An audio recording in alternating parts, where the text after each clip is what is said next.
Day, we are all here today to place this honorary marker to permanently celebrate his illustrious career.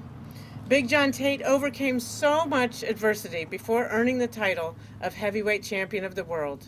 While he suffered a tragic and early end to his life, we want to celebrate and shine a light on his successes and also the future successes of the many young people he's inspiring to pursue a career in boxing. I want to take a moment to thank Councilwoman Gwen McKenzie and documentarian William Gwinnett for helping to make this day happen. Thank you, William and Councilmember McKenzie. And I just recently had a chance to watch the documentary, Knoxville's Forgotten Champion, The Story of Big John Tate. And if you haven't had a chance to watch it, you should do it tonight because it's an amazing story and it's a part of Knoxville's history that most people are not aware of. So thank you for bringing that story to a broader audience, and we're so happy to complement that with this honorary designation today. So before we move on, I want to recognize a few people who are here today. We have several people who have been longtime community leaders, elected officials, and champions, particularly for East Knoxville. And I want to recognize Diane Jordan, former county commissioner. Thank you for being here. Tank Strickland. Where's Tank? Thank you, Tank, for being here. And Evelyn Gill. Thank you for being here, former county commissioners. Also, of course, the reason we're here today is thanks to the approval of our city council for this honorary designation. So I want to recognize Lauren Ryder. Where are you, Lauren? Thank you. Amelia Parker. Ms. Parker's here. Vice Mayor Andrew Roberto. Thank you for being here. And of course, I already recognized Councilmember McKenzie. Did I miss someone? Oh, there's Councilmember Janet Testerman. Thank you. Thank you so much. So many people help make this possible. So thank you all for being here. On behalf of the city of Knoxville, we are so proud to recognize the accomplishments of Big John Tate. And so now I want to turn things over to Councilwoman Gwen McKenzie. Thank you, Mayor, and thank you all for being here today. So many people to thank and so many people who have played a part in Big John Tate's life and his legacy. Most importantly, as we stand here next to Golden Gloves boxing arena, that's one of the reasons that he came to Knoxville, was because he was determined that he wanted to make it in boxing. And he'd heard about a man named Ace Miller, and he made his way to Knoxville.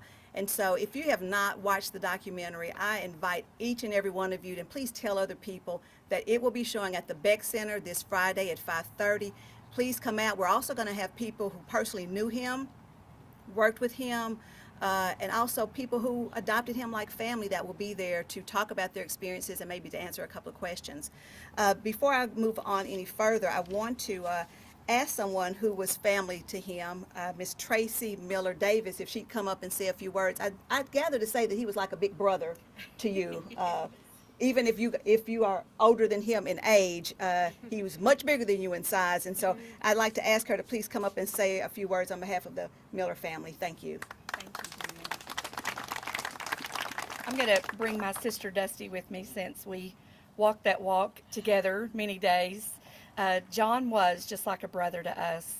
And growing up and watching him, and I look out here and see all these faces of people who I've known my entire life, who have watched me grow up, and without their mentorship and everything, I couldn't do the things that we do today and keep this building running.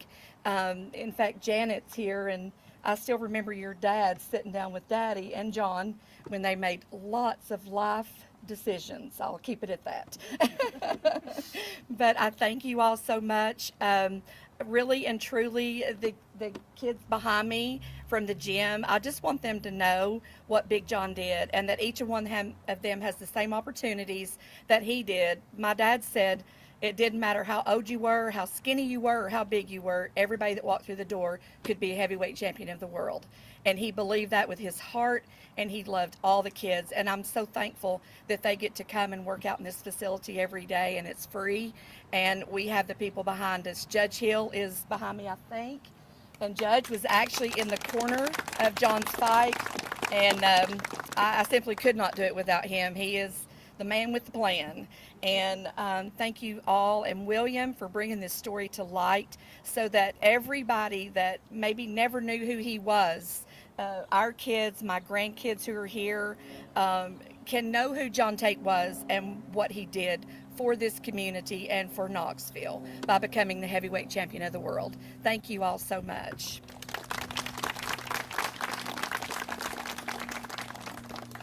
Thank you for sharing that. One of the other things that I want to say about John Tate is that I also saw and read that he was, we all know that he was a big man in stature, but that he was 16 pounds when he was born. I thought an 8-pound baby was pretty big, but 16 pounds, I can't even imagine. But one of the things that I've learned about him just in this journey of the documentary and the street naming and just talking to people who knew him when they were children, the different things, the words of encouragement and inspiration, letting them, I don't think they had driver's license, but he let them drive his car, his Cadillac, his gold-plated Cadillac around the corner, and how it inspired even some young people to get into boxing and have very good careers themselves in boxing. But part of his story also was that he was born into poverty. And by today's standards, and certainly by back when he was born, those standards, he should not have had a good outlook as it relates to life. That his road to success, the odds against that, and there's a lot of odds in boxing, were very slim to none. But he came to Knoxville, Tennessee, and he made Knoxville his home. He very well could have claimed South Memphis, Arkansas as his home, but Knoxville was his home. And Knoxville was his home because when he came here, he was welcomed, couldn't read, couldn't write. He wasn't judged, but he was welcomed, and he was loved here in Knoxville, and he loved Knoxville. And so today it's so befitting that we're getting ready to bestow this honor on him. But what I want to say to the young people standing behind me is that no matter what obstacles life throws your way, no matter what decisions you make, good, bad, or indifferent, you can still triumph and overcome, just like Big John Tate. And so I'm very proud of each and every one of you all, and can't wait to come and see you box and hear your stories one day as well. So next we want to introduce and have the person who is responsible for today come up and say a few words. And I cannot tell you how proud I am of this young man who is a graduate of Austin East High School. Obviously, he must be a historian. I think he's worked with Reverend Renee Kessler at the Beck. So they're, I think, kind of kindred spirits with that. Let's give her a round of applause because she is the keeper of all things African American history and has opened her arms and her doors of the Beck to embrace an exhibit of John Tate and also the documentary. But this young man came to me, ran me down, and said, hey, I did a documentary, I don't know if you saw it or not, and I really hadn't seen it. And he just starts going in and he's just telling me all this stuff about John Tate. And he says, everybody's forgotten about him. And it was true. Everyone had forgotten about him until this young man took it upon himself to say his story deserves to be told. He put Knoxville on the map as it relates to the boxing world. He put Knoxville on the map also through his kind heart when civil rights leaders told him to picket and not go fight in South Africa because they were segregated.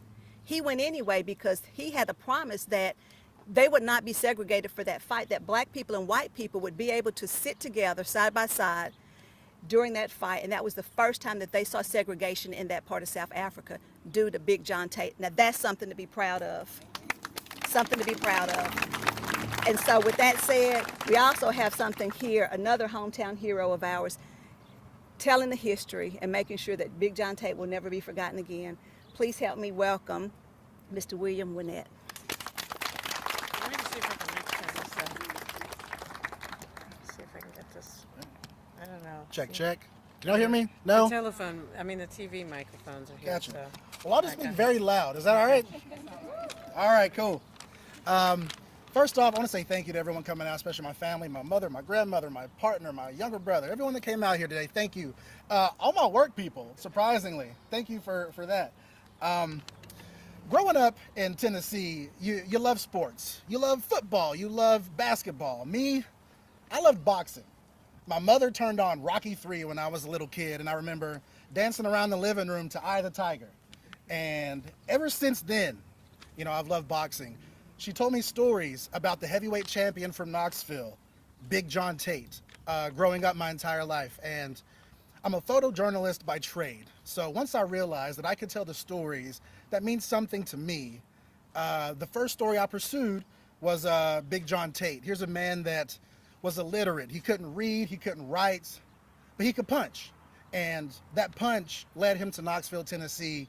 That punch led him to a bronze medal in the 1976 Olympics. That punch led him to a world heavyweight championship during apartheid South Africa in front of 80,000 people in an arena that was desegregated for the first time for that event.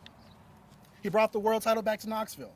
Robert Booker said he was the biggest thing to happen to Knoxville until the World's Fair in 1982. And then he lost his first title defense. And Knoxville is a city that puts his sports heroes on a pedestal. And the city, just after he lost, seemed to forget about him. But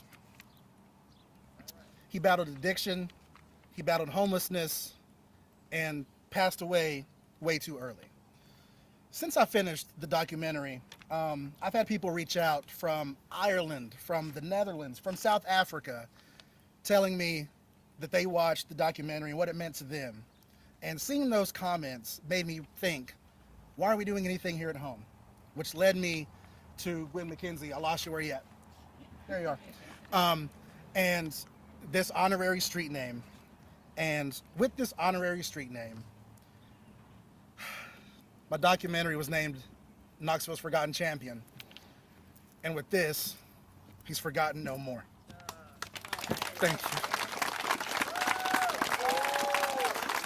Almost made it. All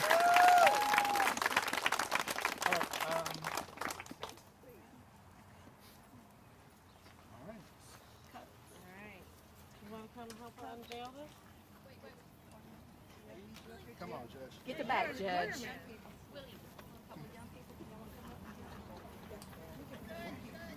One minute. All right, wait. We have 90 seconds till we're live on TV. They want to do this live on TV. All right. Anybody want to talk for 90 seconds till we come back from commercial break? You can do that. Tell us a little bit more about his life, like, bronze medal in the Montreal Olympics. Yeah, absolutely. Maybe just say to everybody up Yeah, here sure. while we wait. TV people, tell us when your 90 seconds is up. 1 minute? I got 1 minute. I had a stand-up routine prepared, but it's longer than 1 minute, so. Yeah, where's his belt? His belt, Tracy. At my home. Tracy has the belt. Is it going to be displayed at the Beck Center? No, I did it because The glove. we have the gloves and his robe and his trunks that my mom made and that he wore. So, yeah, they have quite a few things there. Yes, Okay. yes. And I can't wait to see it. So yeah, everybody come out to the Beck and see this great exhibit they got. It's going to be amazing. What were his colors? Like, when Red, it's- white, and blue. Red, white, and blue. All American. Red, white, and blue. All 30 satin. seconds? Oh my goodness. What's that? All satin. What's that? Oh, so yeah, about a year ago, I got to visit Big John Tate's grave, and Which is? in West Memphis, Arkansas. And another Rocky reference. Anybody seen Rocky 4? So Rocky puts the belt on Apollo's grave, and I did the same thing for Big John. We got 5 seconds. Here we go. All right, we are live. We got. Ready? Yeah. Are you getting too close, honey? I think that's good. All right. 5, 4, 3, 2, 1.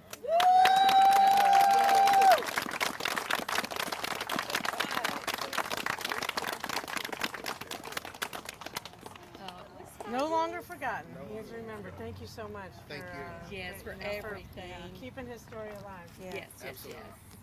And in addition to this, in addition to the unveiling, because Will did such an amazing job pulling this together, we want you to have this particular one to keep for keepsake. Thank you. Thank you so much. That's great. Thank you. All right. Well, great. with that, Thank we you want to all so thank everyone much. for being here. Please continue to support Golden Gloves Boxing Arena and these young people that are doing some great, amazing things. Come out. Please let the stations know when they're going to be having fights and championships We and sure tournaments, so we can come out in full force like we are today to support them. Because I can tell right now that these kids They ready. They are ready. Yeah, these young people are ready, so I can't wait to see them. And the So, Beck thank Center, you. the movie is going to be 5:30 Friday, the Beck Center. Yep, you want to, and share maybe a little bit about what's in the Some other stuff coming up. Thank you. Beck has lots of events coming up, but we're very excited that today is Big John Tate Day. 44 years ago, we were having this celebration, so it's great to be here tonight.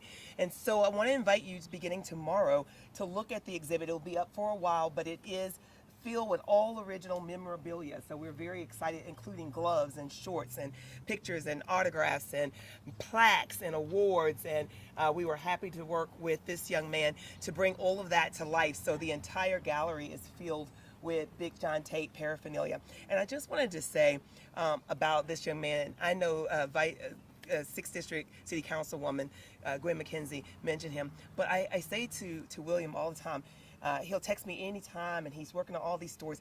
Ms. Renee, can I come and look at the files on this? Ms. Renee, can we work on this? And I said, you make me so proud. He's amazing. He's amazing. You make me so proud. Because his heart for this work is incredible. And so I know that we applaud it, Will. And I always say, did you tell your mama? Did you tell your mama you did this? He said, I told mama. I said, okay. But can we really just applaud? Because I think young people are the future, and they're the testimony that says if this young man thinks history is this important, he's inciting another generation to understand how important history is, because excellence is a requirement. We expect excellence in everyone. And so he is demonstrating that. He is that. So can we just lose our mind and go crazy?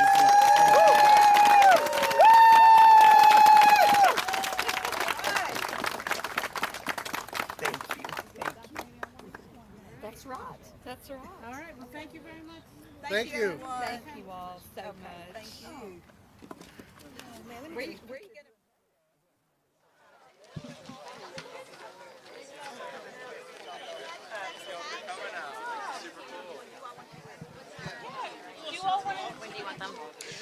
Right now, if possible, yeah. Clay, we really need to. Can we please take this? She's getting them for us right now, both of them. Okay. Good. Hi, American Cannon. Hi, Katie. Nice to see ya. All right. With Channel 10. All right, we're right here. Thank you for doing this. Yes. Big deal. Okay, so we're going to be live. I think we're in commercial break right now, so we're going to be live, and we're just going to talk about why it was important for the city of Knoxville to make this happen. Gwen with the mayor, if I can get her. That would be great. Yeah, we'll do two for one.